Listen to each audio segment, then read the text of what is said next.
নমস্কার।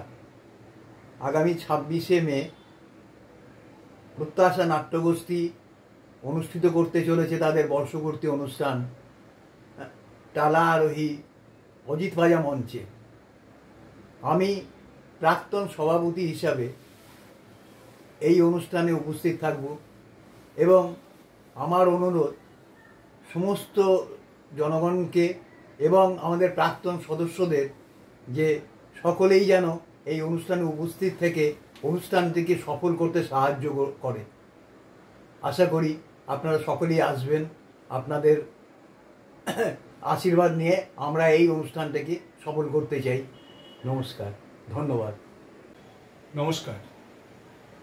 প্রত্যাশা নাট্যগোষ্ঠী তাদের বর্ষপূর্তি উৎসব করতে চলেছে আগামী 26শে মে ঠিক বিকেল 4টেয় টালা আরোহী ক্লাব পরিচালিত অজিত পাজা মঞ্চে নাট্য উৎসব এবং তাদের বর্ষপূর্তি উৎসব।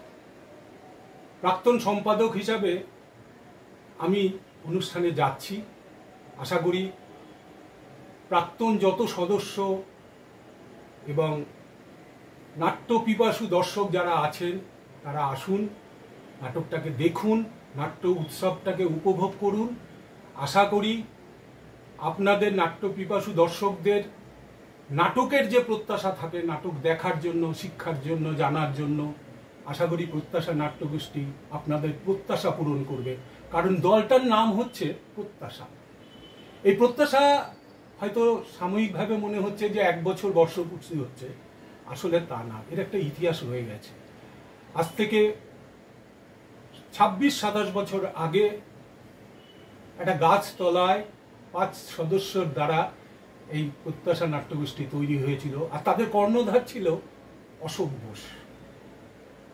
হ্যাঁ, আমার বলতে কোনো দ্বিধা নেই, হয়তো বয়সের দিক দিয়ে আমরা একই, কিন্তু গুরু হিসাবে ও অনেক উঁচু লেভেলে নাটকের যেটুকুনি শিক্ষা দীক্ষা আমি পেয়েছি ওই অশোক বোসের হাত ধরেই নিয়েছি। তাই আপনাদের কাছে আবার অনুরোধ করছি, আপনারা আসুন, এই উৎসবটাকে সফল করে তুলুন। এই আপনাদের আমার আহ্বান রয়েছে, আপনারা আসুন, সকলে ভালো করে দেখুন, ওদের উৎসবটাকে সফল করে তুলুন। নমস্কার, ভালো থাকবেন।